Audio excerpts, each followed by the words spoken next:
Hey guys, how's it going? A lot of you guys have been asking me to do a Yo-Yo's buyer's guide. So, considering I'm such a nice guy and all, here it is. So let's get stuck into it. What do you need to know in order to buy a yo-yo?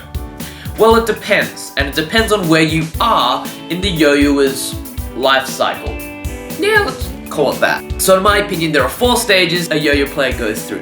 The first one is being a beginner, the second is intermediate, third is advanced, and fourth is sponsored. That being said, there are 3 characteristics that define a yo-yo that you should always look out for, regardless of where you are at. And those are low wall, wide profile, and V/H shape.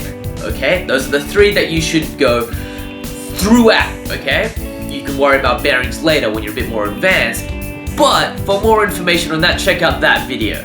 Okay, pretty much that is what you need to look for in all yo-yos, okay? So if a yo-yo doesn't have that, I wouldn't recommend buying it. That being said, there are 4 stages to your life, and the yo-yos that you should be buying while you're in each of those stages differ. So what are the stages? So, phase number 1, you are a beginner. This means that your skill level is still pretty low. You're going to be hitting the yo-yo on the ground, hitting other people, and generally you're not going to be very good yet. The next thing is either you, if you're buying it, or your parents aren't going to be too familiar with the idea of buying a $100 yo-yo. So you're going to have a pretty low budget as well. And as a general rule of thumb, you're pretty much learning tricks more than anything else at the moment. So if you find yourself mainly in the beginner and the intermediate section of Yo-Yo Expert, you're a beginner. What yo-yo do you need at this stage? Very simple. You need something that's cheap, something that's durable, and something that's stable. Those are the 3 characteristics that you should look for in a beginner yo-yo. So, what are some of these in my collection? Boom, this is one that I love to do. This is the Yo-Yo Jam Classic. Stable, easy to catch, and cheap. 10 bucks. Yo-Yo Factory 1 star. Cheap, stable, and durable. So, what's something that you shouldn't be getting as a beginner? The first thing is something like this, okay? Now this is an old yo-yo, this is a Yo-Yo Jam Kickside, but the point remains the same. Look at this yo-yo compared to this yo-yo, right? They're both by the same companies, right? But pretty much look at how high the wall is on this one and look at how low the wall is on this one. This one is infinitely easier to catch because you have all that room right there. Here you have this tiny little gap. It's very, very difficult to catch. Stay away. This is period. It doesn't matter if you're a beginner or a advanced player. If you want to get something that you can use, stay away from high-walled yo-yos. The next thing is yo-yos like this. This is a looping yo-yo, okay? So this can do the generic walk the dog, rock the baby, around the world type stuff like that, and it can do a lot of other crazy stuff if you get into looping. But if you're looking just as a beginner yo-yo player and picking up 1A, which is where most people start off, this is not a good yo-yo to get. It's really, really difficult to catch, and you're not going to be able to progress very far. Get something like these 2. So the next stage is the intermediate phase.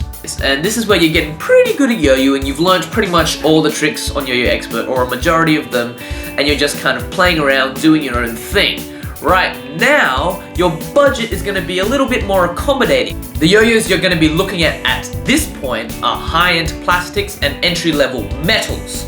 So, what are some examples? The Word 86400, the Word Hour, the Yo-Yo Factory Shutter, the C3 Level 6, the Yo-Yo Factory North Star, the One Drop Rally, a whole lot of them, okay? So these are all intermediate yo-yos, around $30 to $45. To be perfectly honest, if you don't have a very high budget, this is as far as you need to go, okay? 45 bucks cap, okay? A $45 yo-yo can do anything a $200 yo-yo can, okay? It doesn't matter, it's just different stuff, little tiny tweaks here and there.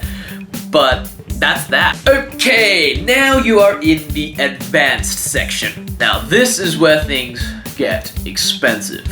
So, now you're done learning other people's tricks. You've made your own tricks, you do your own combos, and you've probably been to a couple competitions. Maybe, maybe not, considering competitions are hard to find.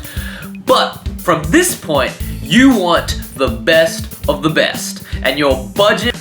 And some honorable mentions from my own collection back when I was an advanced player consist of Yo-Yo Jam Phenom, $130. Yo-Yo Recreation Overdrive, $180. Yo-Yo Recreation Sleipnir, $200. And of course, the Irony, $100. So you can see the budget really explodes at this point. Why? Because you just want better yo-yos. Does it really, like, alright, honestly speaking, if I were to compare the Sleipnir, okay, a $200 yo-yo, the most expensive yo-yo in my collection, with an 86-400, right?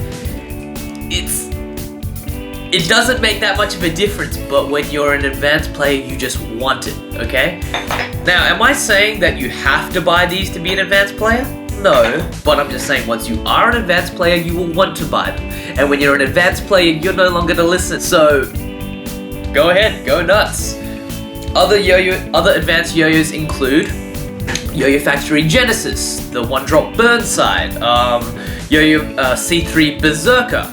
I think I've got one of those actually. Berserker. And some of the crazy ones, Yo-Yo Recreation Draupnir, or what else?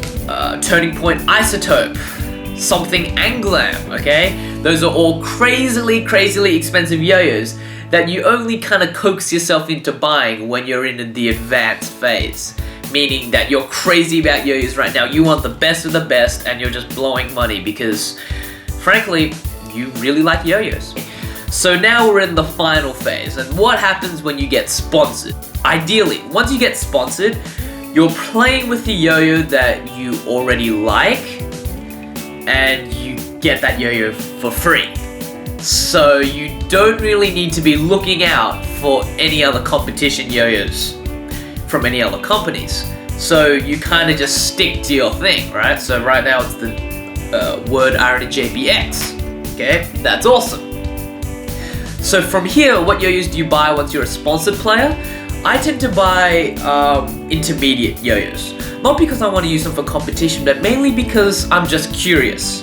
So what are some of my recent purchases? I bought myself a Yo-Yo Factory Shutter, mainly because Gentry Stein won Worlds with it, so I was just like, alright, let's check this thing out. One other thing was the One-Drop Rally. I was curious about that. There was a lot of hype behind that. Got myself a Yo-Yo Jam Revival. I actually really disliked that yo-yo, but Grant Johnson made it look really good, so I went and bought one. And yeah, what's a yo-yo I'm thinking about at the moment? The Something Premiere. Hiroyuki Suzuki seems to be hyping that up, so I'm curious about it. But once you're a sponsored player, you don't you don't look for competition yo-yos anymore because you've already found one, and you don't spend a whole lot of money on the high-end yo-yos because you can't use them, so you generally go back down to the intermediate or the beginner category, mainly because you're curious about the yo-yos down there. So, brief recap. Buy yo-yos according to where you are in the yo-yo's life cycle. Beginner's yo-yo, buy cheap, durable, stable long spinning yo-yos. Intermediate, buy entry-level metals or high-end plastics. As an advanced player, buy whatever you want. Sky's the limit.